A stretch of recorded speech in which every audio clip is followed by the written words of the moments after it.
Good morning. Thank you for joining me today for this first edition of Restorative Hooping.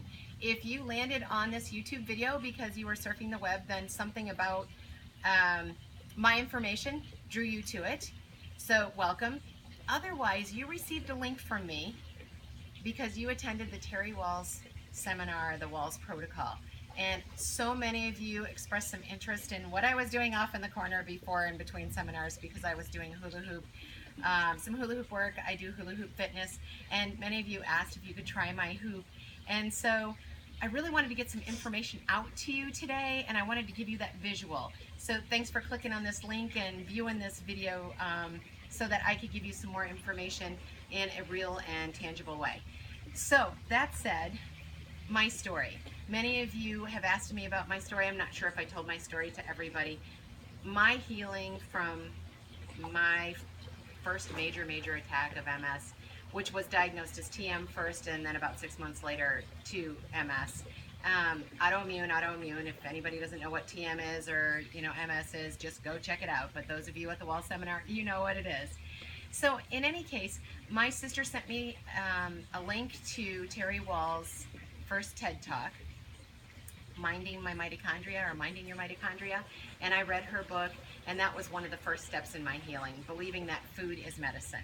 Because of her, I then also bought a Vitamix, and I stopped eating processed foods, started eating many green foods I didn't incorporate into my diet, kale and spinach, and we ate some broccoli, but in any case, I started adding in all those good foods that you really need, because food is medicine, people.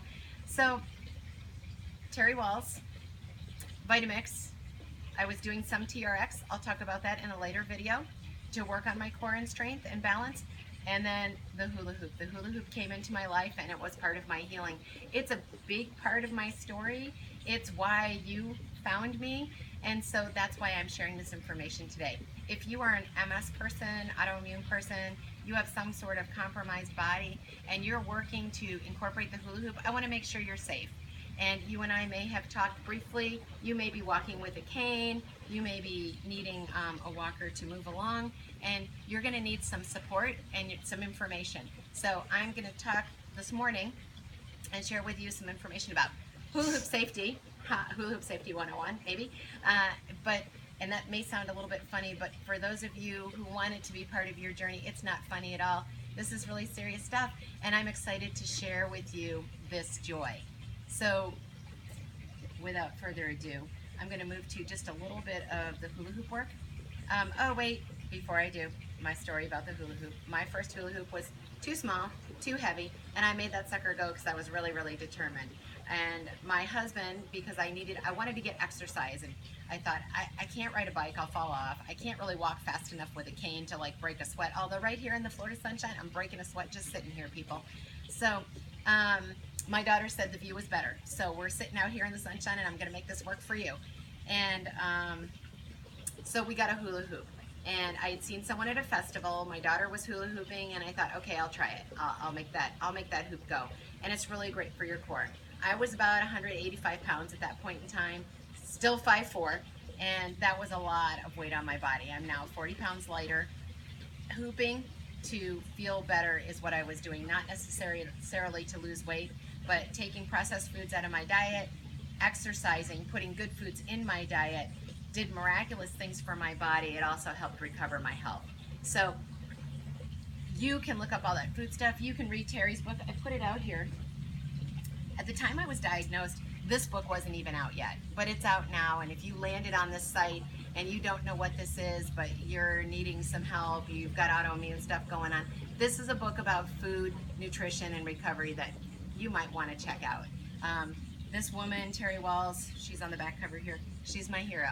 She really is, and she makes no bones about the fact that she had done other things that conventional medicine told her to do, but it's functional medicine and food that made the difference in her life with her family, and now she shares it with everyone, and I'm just so grateful to her and this stinking wonderful hula hoop here. So without further ado, let's talk about a little bit of safety, especially if you're compromised. So I'm going to stand up, and I'm just going to hoop in the normal way that you would normally hoop. I'm going to take that hoop, I'm going to pull it into my back. I am going to push it around my waist and make it go. Now, when I first started, this was what I did. And it fell down, and I picked it up, and I did it again, and I kept trying to make it go. It didn't come easy for me because I was working on some damaged stuff here. And I was working on finding that muscle memory, making things reconnect, and maybe finding new ways because things over here were not working well. So if you're persistent and it's something you want to do, I know people that if you're working on gaining strength, you're working with a trainer, you have support and friends or somebody that's going to hang out with you if you need someone to help you balance and you want to make this go, you can. I'm going to talk about arm hooping next really briefly, and then my next video will be more detailed on one subject or the other. If you are balance compromised, this is one way you can find working with the hoop and be closer to the ground and not struggle so much up here because you'll want to be lower. So here's what's going to happen. I'm going to get down on my knees. First time I hoop, Mama, my trainer said get on your knees. I didn't believe that it was actually going to be useful, and I thought, you're crazy, Heather. But Heather's not crazy, she knows. So I'm going to get down here. I'm going to be on my knees. By doing this, I've broadened my base, I've broadened my support, and I'm lower to the ground. I can catch myself if I fall over. If you have hand issues, we're going to talk about that next. Briefly, I'm hoping I'm far enough away from, got to make sure you have space around you, away from these guys back here, my chairs, and I'm just going to send that hoop around. Now, I'm still hooping, I'm still working my core, but one, if the hoop falls, it's closer to the ground, I just reach down and pick it up. Then, the other thing is, if I am falling, make sure if you don't have a trainer, you can catch yourself. I can catch myself if I fall forward. Or I can sit back on my heels as well. Now, I don't do that very easily because I have some knee issues, and that's why I'm on this nice, spongy little mat. All right? So again, I'm going to send that hoop one way. Look it, I'm using my core, I'm working it. That's all good. Now, if you are hooping standing or kneeling, you want to send that hoop both directions. You want to go the other way too. Here's why. You want to work both sides of your body. Did you see that falling down? This is not my direction that I am strongest in. So I'm going to do it again. And I'm going to keep talking while I'm doing this with you. I feel it getting lighter, and when it does and it moves and it's a little slower, it falls down. But now I am working both directions. The easy direction, the one I naturally do, is inflow. The other direction, not so natural, a little clunky, a little unusual, is outflow. Okay? So that's the basics. You don't have to be doing groovy tricks. I have a groovy trick a little. I'm going to share a video of just things I do now that makes it so joyful and so fun. But starting here, people, if this is where you're at, you can do it. Okay? If you need a trainer, your husband, your friend, your partner, your support system near you, tell them, I want to do this, help me do this, and you can make big differences in your core and your strength.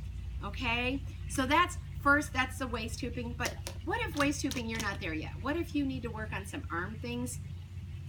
That's next up right now. I'm going to move to the chair. I'm going to grab one of my favorite little hoops and talk about some things that you can do with just a little hoop. And then, of course, I can link you to the website and where I'm at and what you can do. So right now, I'm just going to share with you, briefly, arm hoops. I generally hoop with bigger arm hoops. I have these nice little guys, which are fun. And then I also have this other one. You don't have to use all of these. You don't have to be a circus act. You just want to move. So I'm going to encourage you to move. So I'll start sitting and then I'll move to standing. I've got this nice little guy here. What if all I want to do is just move those shoulders? Maybe I have a hard time lifting this shoulder. I can take this hoop, I can just turn it, and I'm moving that hoop, I'm moving my shoulder, and I'm getting movement. Okay?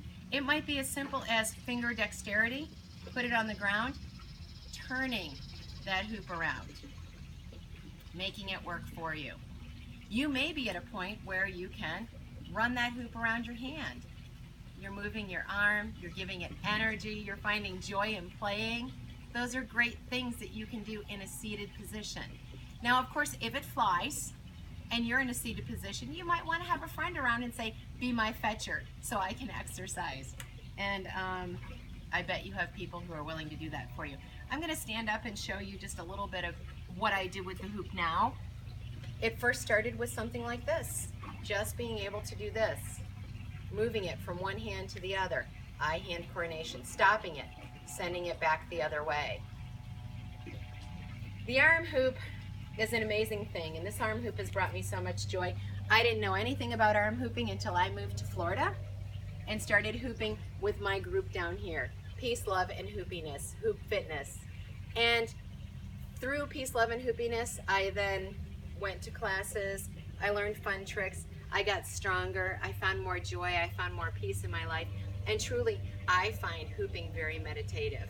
So that's why I'm sharing it with people. That's why I'm glad you chatted with me at the seminar, or you clicked on this YouTube video for whatever reasons, and I am sharing this with you. Safety first.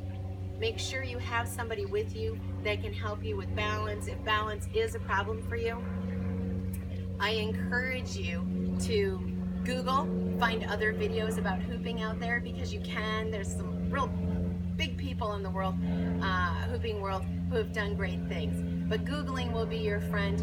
Reach out to me if you have a question or need. And I thank you so much for taking a look at this YouTube.